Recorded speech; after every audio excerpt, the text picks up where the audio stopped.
I know this fight is not official, but Dana White has publicly said this fight's probably next for both guys. Tony Ferguson versus Michael Chandler.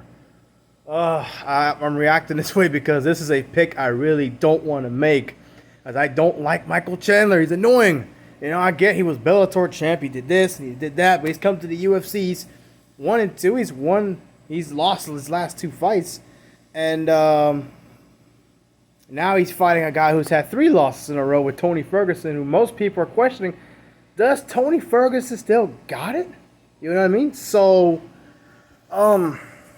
obviously the keys to victory for Ferguson would be to take this fight to the ground, would be to clinch fight, use his elbows, use his knees. Probably, you know, like I said, clinch fight. Don't give Chandler space to strike, because he can hit hard. He can knock guys out with 1 punch. You can ask Benson Henderson.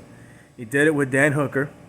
Chandler's a good wrestler, but I think Tony has, I guess how you say, a more versatile skill set as an overall mixed martial artist.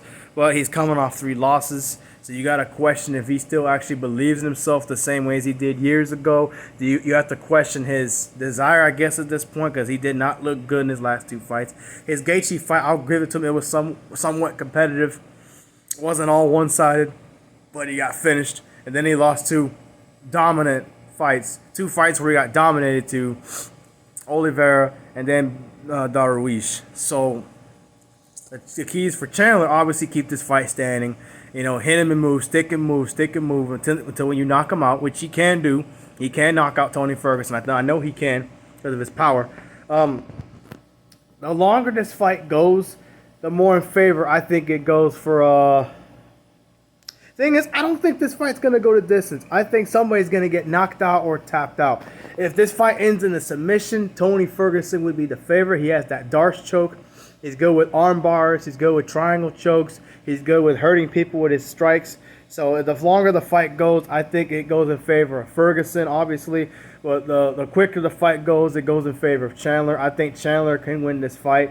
I'm going to go with Michael Chandler by knockout. I hate saying that because I want to pick Ferguson. See, I love watching Tony fight. He's such a great fighter. But I got to go with Michael Chandler by 2nd round knockout. He's going to catch Tony when he's going in for a takedown or making a big move, because he likes to dance around a little bit. Not dancing his fights, but, you know, he's got a little bit of a funky style. Funky, I said funky style. I think he's going to get caught with something big, and Chandler's going to follow it up with strikes. And these two don't like each other, so that makes this a more competitive fight. That's why I'm giving Tony a fighter's chance, a big chance to win this fight, despite losing 3 in a row. But I got Chandler getting the W by knockout in at least the 2nd round.